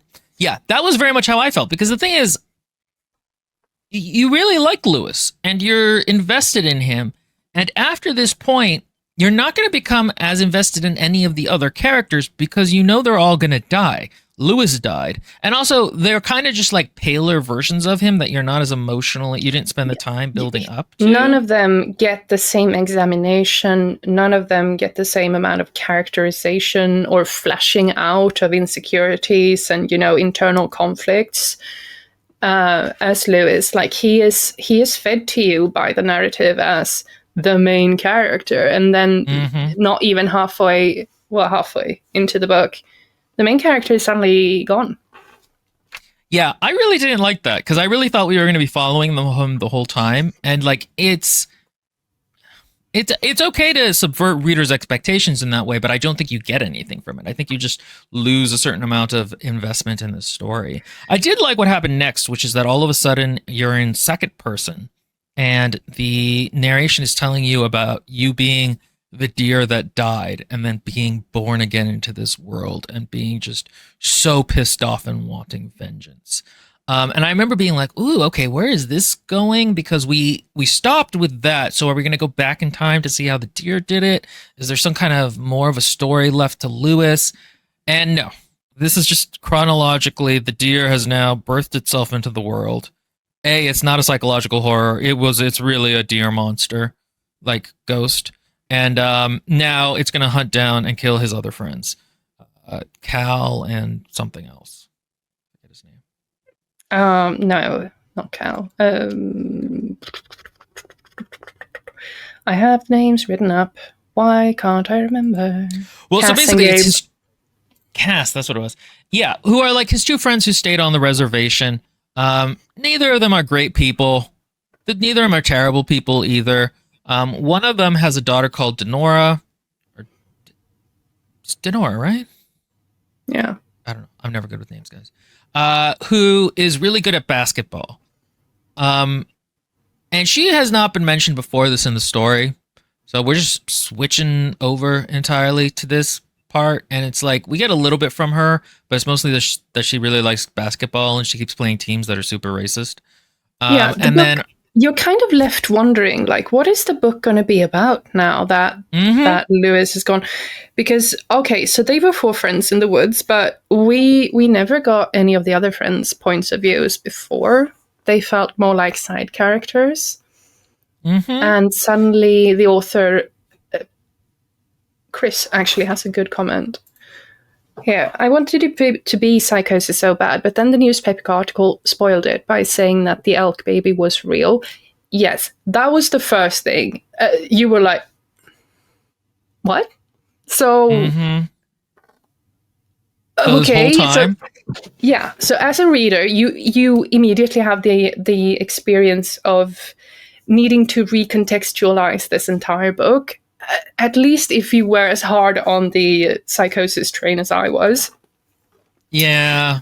And then you're left kind of with, okay, so we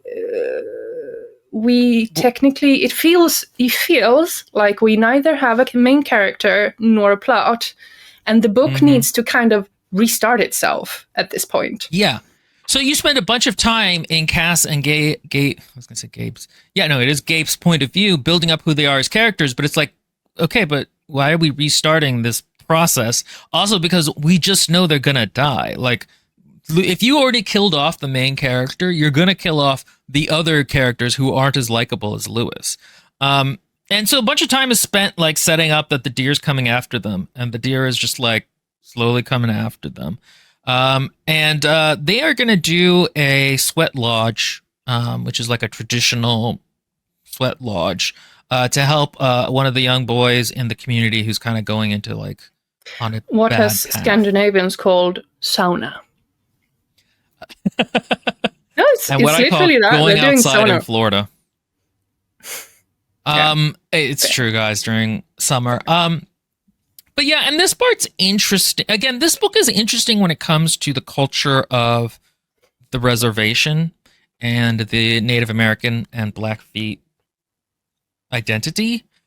But it's almost kind of too much about that when we're on the falling, like we're up to the climax here. Like the monster should be getting scarier. That stuff belonged to the first half of the book, and they belong to Lewis, and that story is finished now. You know, horror writers especially, I think, have this thing where they are very talented, but they kind of don't structure their books very well, and it's very kind of stream of consciousness how they write. And so you can see that these are things the author is very interested in, but he doesn't quite know how to structure the book, or like he wrote it and then he didn't edit it. Like that's it's very. And Lewis felt like him based off of himself, in the book, sort of like a fully fleshed out person, whereas these two dudes are just sideshow bobs. And now we're going to get a quick run through of them. Yeah, and they are very well sketched as characters, but also they're basically the same but worse than Lewis. And then Denora just isn't even really much of a character. She's just Native American and good at basketball. And but okay, they're going to do the sweat lodge, and again, this is kind of an interesting thing where these two characters are taking this sweat lodge very unseriously, but at the same time quite seriously. Like they're kind of mocking it a little bit for being like an old-timey thing to do, but especially once they're in there, there is a real sense that this is their culture and there's something healing in it and something centering in it that I thought was really it was very nice. I find it, but it also actually rather funny to me how they were kind of making fun of it, but dudes, here you are, naked, 4 dudes in a little tiny house that is filled with steam, staring at hot rocks. Like, obviously, you don't have that much emotional distance to it. Let's be fair. Right, but again, there's a certain spiritual context to it, and they remember that like the older men who were in their lives at the time did this for them, and grandfather and stuff like that. Raggedy Manny says, I thought Gabe was pretty distinct, but Cass definitely felt like Lewis 2.0. I don't remember. The one of them that's bad felt more distinct from Lewis, and the one of them that's good felt just kind of like Lewis, but even like a little bit more. Gabe is the alcoholic who's dad to Denora.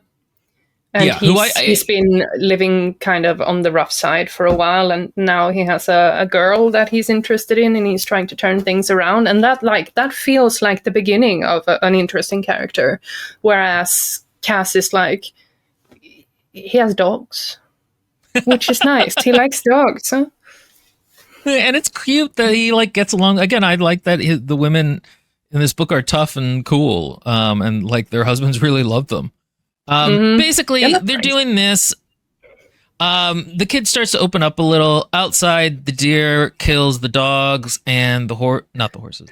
Kills the dogs, and how a sweat lodge works is that they sit inside this little cabin, and someone has to kind of feed the fire outside to keep the temperature at the right level, and to just make sure that they don't all burn as well. Let's face it, they're dealing with live fire as well. So someone is out, and they're being kind of the moderator, and they're inside just sweating it out and talking and being manly, and not gay.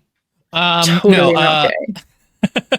And that was the person outside is the father of the young man, and he's actually also a policeman. And then the deer chomps on him. And then Cass and Gabe get out of the tent at one point, and through misunderstandings, end up brutally killing Cass's wife. And Gabe then thinks that Cass then thinks that Gabe did it on purpose. So they get into this very emotionally charged fight. Wait, the police officer thinks he hears something in the woods while he's tending to the fire. So he goes to check what it is. And it turns out that something has stomped on all the dogs. And he gets stomped as well. And what happens after that is that someone gets thirsty or something. He needs to piss, and he goes outside, and he too finds the dogs. Gabe goes outside, and he too finds the dogs, and he's like, "Oh fuck, oh man, Cass's dogs." But if I tell him now, it's going to ruin the sweatshop. No, the lodge. The sauna. Yes. Let's face it, it's a sauna. Sweat lodge. It's going to ruin the sweat lodge. So I'm going to tell him later, like tomorrow, when I'm not going to ruin this evening for him. And so he goes back, and I can't remember exactly how, but he brings back a thermos that he found by the dogs. And he uses it to like pour some water and drink. And then he gets back inside the sweat house. Lodge. That's a sweat lodge. I think technically it's not like an English term, so I think you can use sweat house as well. Sweat lodge. Sweat lodge. And Cass sees it, and he's like, "What the fuck, dude? That's mine. Where the fuck did you get that?" And he gets really suspicious because it turns out that Gabe had found a hidden cache that he had, and inside this thermos he had a lot of money stashed away. So, and he thinks Gabe, he's been living kind of rough. He's been having troubles with alcohol. He's like, "Are you robbing me, man? Like, you're my friend, but we all know that addicts can do almost anything to support their habits." Like, and there's this what if, and they get really suspicious. So they go outside, and they're like having a row. Oh, he found the thermos in his own car. I assume that I'll put it there after killing Joe. Yeah, that's true. Yeah. That's how it happened. So innocently, Joe is the wife of Cass. Isn't she? Yes. I'm not hallucinating, am I? Yeah. Gabe did dump the car on Joe, but it's implied that she was already dead. Yes. Joe is Cass's. Oh, yeah. It was implied that she wife. was already dead. I forgot. Yeah, because she was out fixing the car. Right. And so Gabe gets out. Gabe gets out, very mad. They get into this fight. Gabe took this thermos, and he has absolutely no idea what Cass is being angry about. And they get redressed because they've been naked inside this sweat lodge. It's not a shop, but that's the one word we can't use clothes, for it. And then Cass decides to confront Gabe, and he's like, "Dude, so what?" He goes and he goes to the place where he buried the thermos, and he finds his dogs like all mangled. And then he comes back, and he's like, "Gabe, what the fuck? The fuck are you doing?" And he's like, "Where's my money?"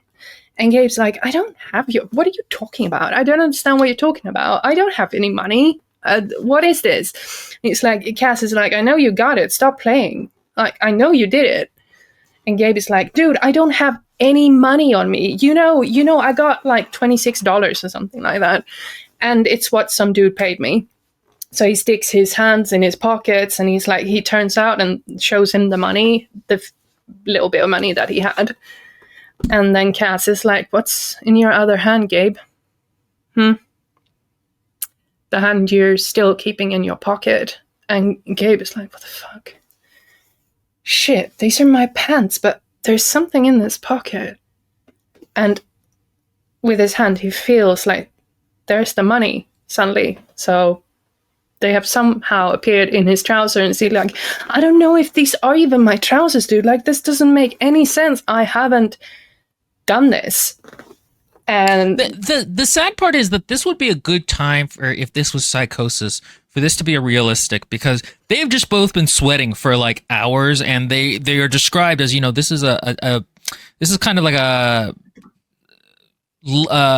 it's not like they're taking drugs, but they're kind of high almost on having sweated it out, all the yes. If you've ever been like in a sauna, it can kind of like that. So if it was more of a psychosis, this would be more of the like plausible deniability. But here it's like, okay, we know it's an elk monster that's just kind of fucking with them. And basically, what happens is And that finding a way to kind of use their insecurities to kind of rile them up, because as Chris M said, the thermos was hidden under the truck. It was a secret stash, and Cass had a proposal ring in it because he was planning to ask his girl Jo to marry him, and he had all these suspicions that Gabe was not very supportive of his coming nuptials, and so there was internal tension around that as well. And he's like, "Did you fucking steal the ring as well?" So and clearly, Chris M says it was the ring for Joe, not the money. Here's the thing: it's kind of hard to pay. That was in the pocket. Yeah, it was the It's ring, kind not of the money. hard to pay to the attention to the entire Sweat Lodge scene because you're like, can we get to the fucking part with the deer? Like, there's a real sense that like this is taking too long. I understand that this is this is culturally a thing the author is very interested in portraying, but in terms of the actual plot, it's slowing down instead of speeding up. And it's like, can we get to the part where the deer does some violent, cool, bad shit? And eventually it does. The two of them get into a fight. It seems like they've crushed Joe under the car. And then Gabe is gonna shoot Cass is gonna shoot Gabe. But he like accidentally shoots himself, I think. No, he accidentally shoots someone, and Gabe immediately believes that it's his daughter who has come. So he thinks the elk woman Cass looks just like his shot daughter. Denora. Yeah. Mhm. So he's like, you fucking shot my daughter, you monster. So Right, and he goes ballistic and he beats his friend to death. and then the elk woman comes up and is like, "Ooh, you fucked with me. That was bad." And he's like in a very bad way. And the elk woman is like, "If you shoot yourself, I won't go after your daughter." No, he beats his friend to death. And then afterwards, he's ahead a kind of little. stumbling around in a stupor, and he goes over and he sees that it wasn't his daughter that Right. Cass shot. And at that moment, he kind of in his mind snaps back and makes sense that, Denora wouldn't be here at this time. She's not picking me up until tomorrow. Yes. So, it was the kid, Nicholas, I think he's called. The kid, the policeman's son. Anyway, elk woman starts taunting him that he should kill himself, and he's like, okay, and he does. I'll talk more about culturally what's going on with him and how he thinks about this. He thinks about killing himself and kind of joining his ancestors and his friend in the life after this. And the dear woman shows up, and she's like, if you do it, I won't go after your kid, maybe.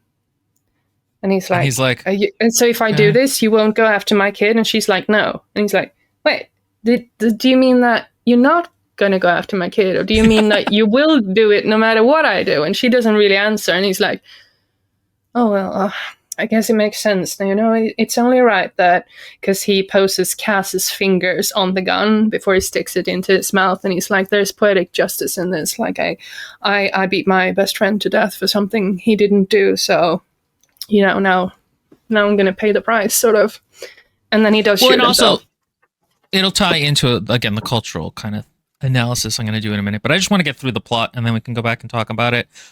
Dear woman is like, haha, loser, I'm going to go kill your daughter. So she goes to see Denora, and she pretends to be, she calls herself Shani, but I don't think she actually looks like Shani. And she's like, ooh, you suck. Why don't we play a game of basketball? And Denora's like, okay. So they play a game of basketball, and towards the end, she realizes this is a woman is not of this land and is here to kill her. And she's like, okay, but if I win the game, will you not kill me? And elk woman is like, okay. And so she wins the game, but then the elk woman decides to kill her anyway. There's a very long, protracted chase scene where there's like a lot of like almost stops and not and whatever. Eventually, the elk woman chases her to... Go ahead. Were you going to skip the train tracks? Yeah. Because this ties back to... Like, he's running towards a distant road where she thinks that hopefully she's going to be able to get help. And she comes over these these train tracks, these abandoned train tracks. And she climbs over an abandoned train car, and she's like, "Fuck, she's gonna get me!" Even though she's walking, like she's gonna get me. She's Michael Myers.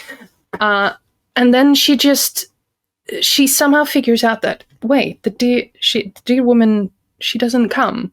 Like, she is stopped by the train tracks.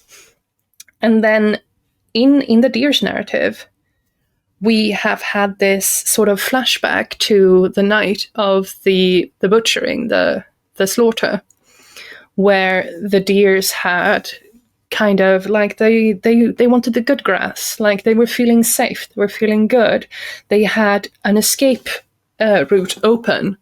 So that's why they didn't care when they heard the men coming up, because they would just, dash off. They would be free.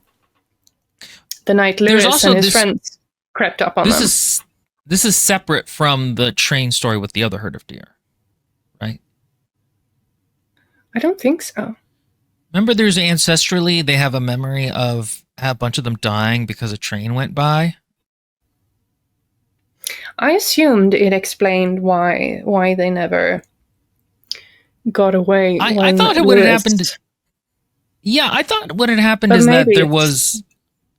Because one of the other characters mentions it, so I don't think it's metaphorical. I think it was really like an ancestral memory the deer had of being trapped by the train and then getting shot at and a bunch of them dying. Which obviously is supposed to then echo what happens with the four boys, but I could be wrong about it. Again, parts of this book were sort of boring. It doesn't echo the four boys. Well, but I mean, it does, because it's a similar kind of, they thought there was a way out and then they got shot. No. Yes, it was an ancestral memory, Chris. Yeah, but then it does not reflect the ideal with Lewis's, because they were not at the train tracks when that happened. No, but I assume it's a similar kind of... that by all rights, the deer herd should have heard them a mile off and just be gone. Like, they shouldn't have been able to get so close to the deer. Right. I could be misremembering. Again, the part of the problem is a lot of this book kind of jumps around, and also by this point, you really just want the book to get to the point it's getting to. So basically, the train tracks kind of slow down the deer. She eventually chases... Wait, stop. Chris. It was a train boxcar that had been repurposed into a storage space, and the elf woman didn't see that there were no tracks. So she just got completely stalled by the fact that there was a boxcar in the middle of the woods. But Nora somehow found that, for some reason, she wouldn't go past that. She was just a suggestion of trains would keep her held back for a time, because she would obviously realize that there were no tracks. So, right. So she eventually chases Denora to the place that originally she got shot. And well, first, Denora runs said 2 into... hours. Okay. She gets chased there, and the policeman who we thought was dead was not dead. There's a thing with a horse, and he's going to shoot the elk woman, and Denora's like, no, we have to forgive her in the cycle of violence. And so they don't shoot the elk woman, and the elk woman kind of like fades away. And and then the book goes on to say that Denora had a really good basketball history that like made all a basketball career, which made all Indians really proud, and it's framed as like an elder telling the story of what Denora's doing in this kind of heroic way, and that's how the book ends. And I just felt like, so there are interesting things being done culturally in this book, but I don't think thematically it comes together very well.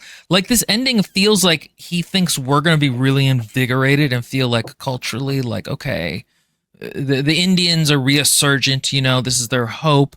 They've broken past this thing, but the logic doesn't quite follow, I feel like. Like, it's not even like basketball is used as a metaphor. Like, Lewis plays basketball, and from what I understand, basketball is a very common sport on the reservation, or a very popular one. But it's not like Lewis, it's not like basketball is a metaphor for Native Americans doing anything. It just is kind of like an element that's brought in at the end and doesn't, I feel like, thematically say anything.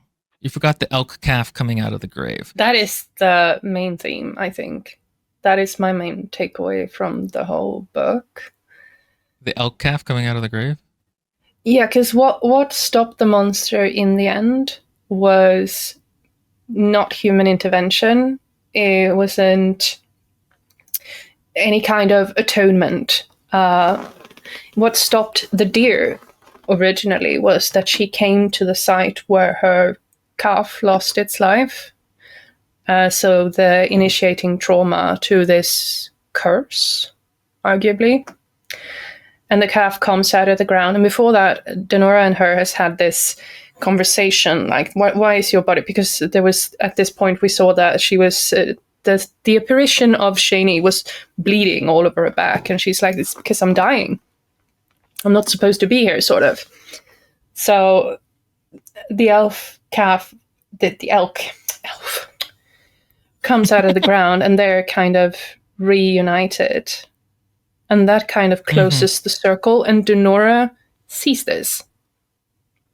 And she chooses to end the cycle of violence by staying the hand from shooting again.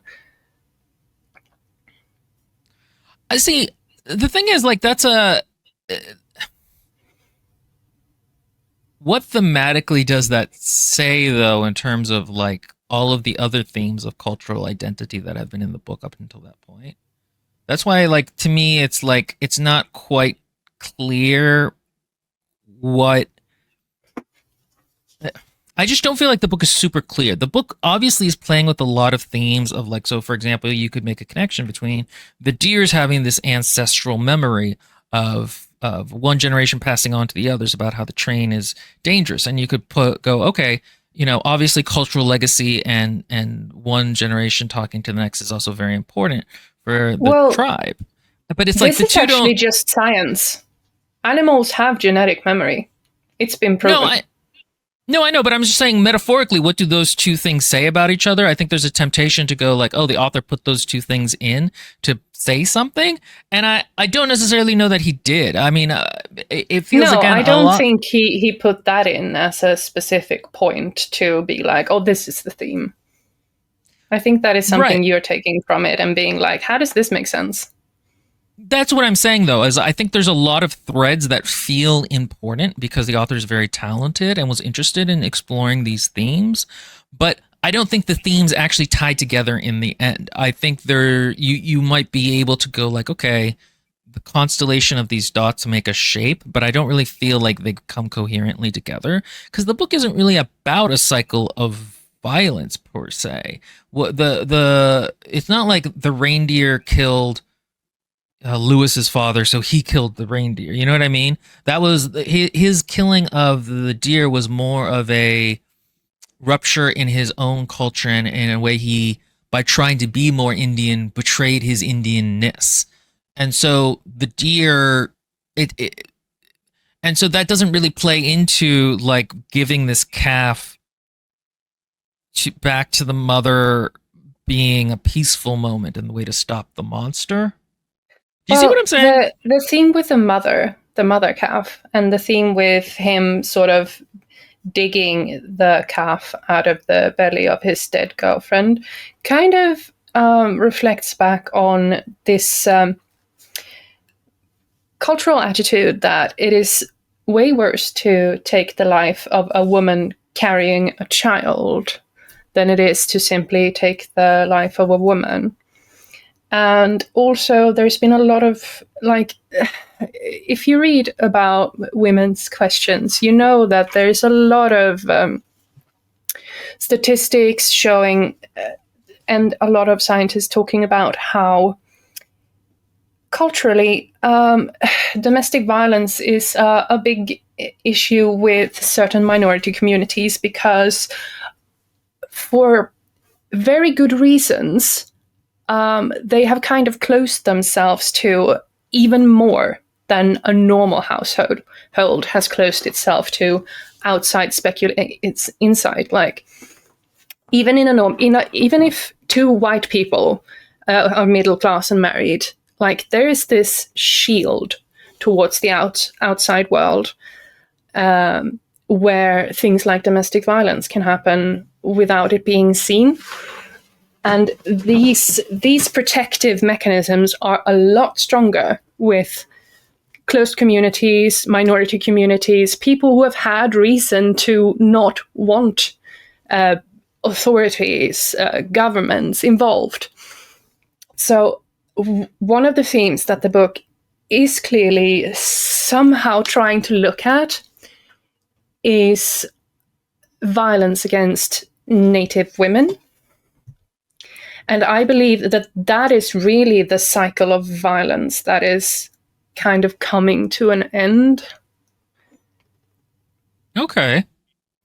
I mean, there certainly is a motif of... It was all started with a mother-to-be who was butchered, like unlawfully butchered, unmorally butchered.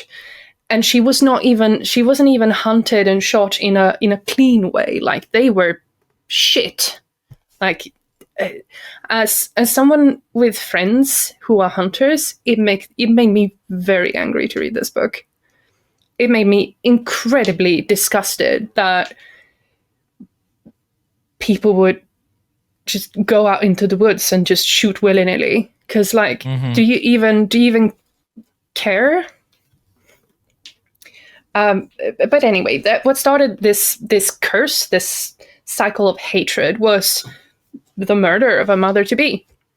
And what ended, and then it kept repurposing itself. He murdered his girlfriend, who was possibly carrying his seed, and it was something that he'd been thinking about, and then they had unprotected sex.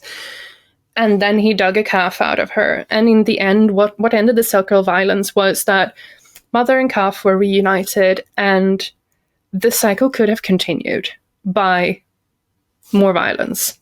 But a girl, the main girl protagonist, decided to ask for it to stop. I think, I'm not entirely sure he's saying it in a very clear way. I think I actually think that's a pretty tenable reading. You have to kind of ignore certain themes throughout the book to get there, but I think that's kind of how this kind of a book is that he's because this is really very much a creative expression more so than a tailored product. There's a lot of messiness in the book that is like, it's interesting and it's well written, but it doesn't necessarily tie back together well. So I do think that is actually, again, a fairly tenable reading of the themes of the book. And there's certainly, all of the characters end up kind of killing themselves or each other. I didn't even really talk too much about... the monster isn't actually what kills them. Yeah, often the main four are all killed by something other than the monster. The monster just kills like dogs and Joe, and and then they kind of help out and kill each other. And the way she gets them to kill each other is by using their psychological weaknesses. Several of these weaknesses are also connected to their perceived loss of identity and things they have done that weren't good because of this. Or things they have become that weren't good because of this. I think that matches up somewhat. I don't know. I would have liked it to be clearer. I think so. From a thematic perspective, I think the book is a little bit, maybe not incoherent, but messy. I don't think it quite comes together as cleanly as it could. And also, the thing is, like, the book is named "The Only Good Indians," and that's specifically a reference to the quote by some American The only good general. Indian is a dead Indian. Right, which obviously. is like, is the answer then? So it feels like that should be the main thematic question of the book is, what is a good Indian that's not dead? Like, it feels like that should be answered somewhat, but it isn't really. Like, that doesn't again, I don't think that quite plays into Lewis is what makes Lewis a good Indian, that he's dead, or No, you I think see, it's more irony. It's more a comment I of how the outside world has seen Indians, right, which but aren't I'm even just saying that Indian. thematically, it seems like it's a question the book is going to ask: is if obviously we don't think good Indians should be dead ones, but like what then does make one, and because all the characters are also grappling with the idea of what makes them a good Indian or how can they feel at home in this identity, then it feels like that should be more of the thesis statement of the book. So I think your reading of it as the violence against women, and specifically Native women suffer a huge amount from violence of all kinds. The statistics are really stark on it. Um, I think that I think the book does a little bit too much, and I think from You're a right. The book is a bit messy as well. I know for a fact that the main hook of the story, the thing mhm. with the female deer's meat, is from the author's own experience. Like he had an experience where he went hunting and they killed a doe, and he felt very bad about this experience, even if it didn't happen as it did in the book. Like he tried emotionally to cope with this by making a promise that all of her meat would be shared into the community and nothing of her would go to waste. And that was kind of the seed to this whole story. And you can tell how he tried to build other things on top of it, and how Mhm. sometimes they clash, sometimes it's a little confused as to what it's doing. And Lewis's arc does not feel like it blends well with the rest of the book. It feels like he wrote this and someone should have gone, okay, this is good, but let's form this into more of a normal story. Like let's reuse the elements. Maybe Lewis and Cass can be the same character. You know what I mean? Or something like that, where like it could become into a more normal plot structure. Because I mean, the thing is, after Lewis dies, I really lost a lot of investment in the story, Yeah, bear with me. and the I think story it would slows make down. more, as Lewis was the one who killed the mother deer to begin with, Hmm. and as he was the one who had arguably had the most psychological repercussions after that night, it would have made more sense for the story if he had been Denora's father, and Yeah, if he was going to die first, if the book didn't start with him, and if someone else, like maybe I've already forgotten his name. I'm so shit with Cass names. or Gabe, Ricky, who Ricky. dies first.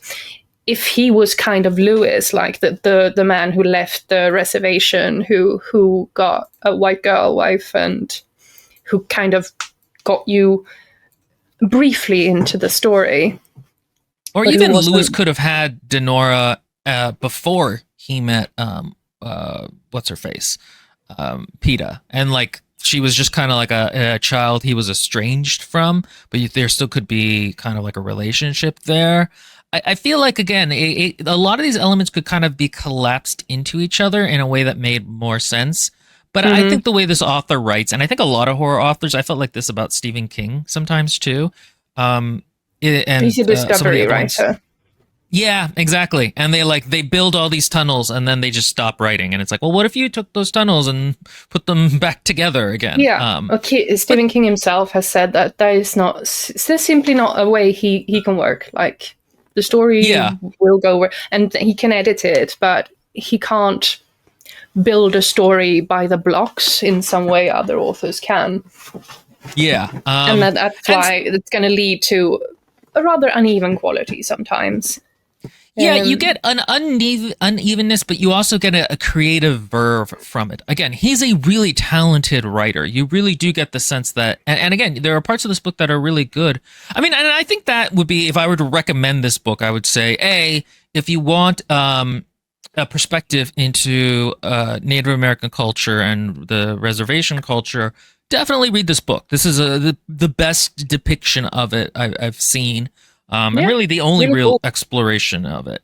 And also, if you're okay with that more unevenness in writing, then this also could be a book for you. But I think if you're looking for more of a coherent product, you're not going to get that from this. And the thing is, like, I'm very fond of this book. Actually, I have a lot of like respect for it, and I just find myself being like, nobody trash talk this, and then I'm like, oh, but there were all these problems with it. Sometimes For happens with me books. personally, I feel like the revenge story is one of the most. It's one of the staples of the horror genre, and especially when it's supernatural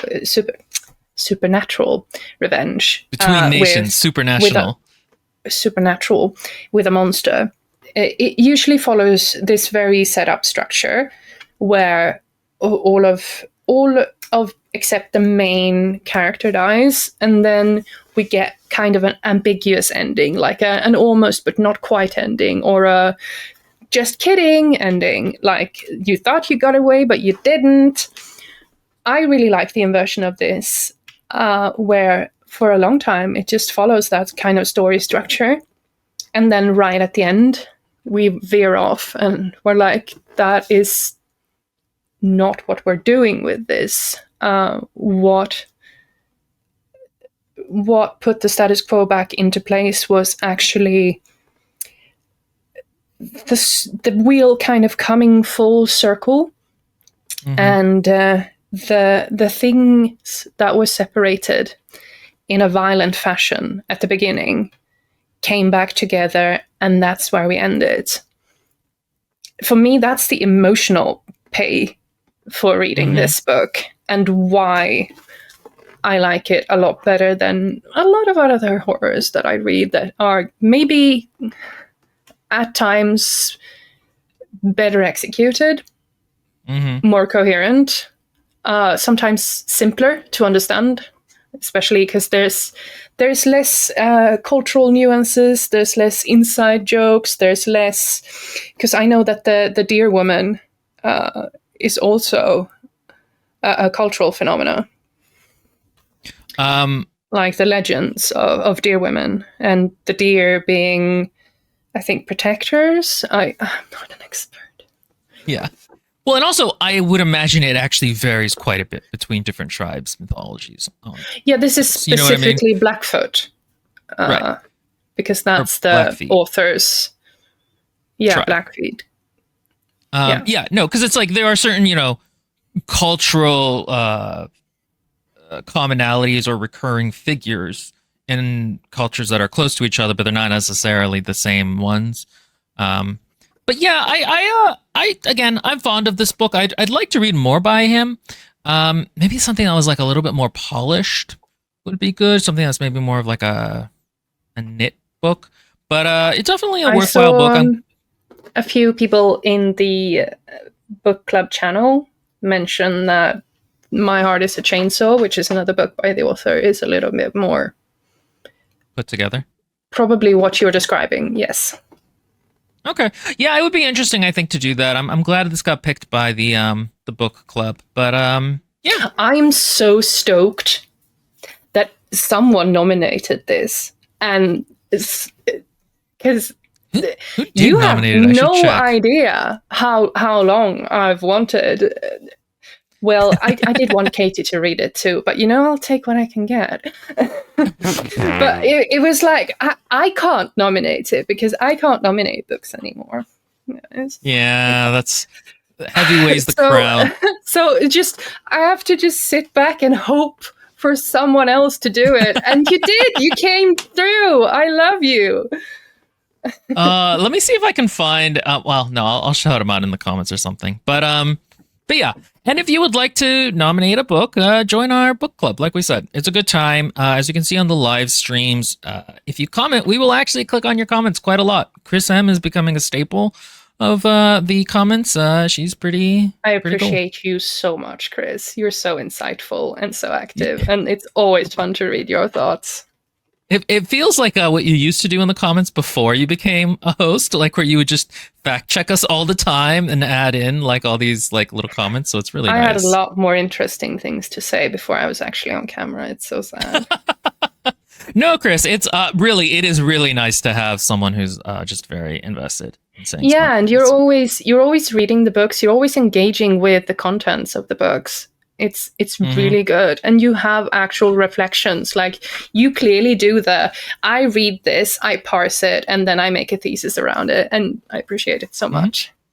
Yeah, it's really, and it's just nice to have engaged viewers. Okay, thank you all for watching. We will see you next time, our parasocial darlings. Bye.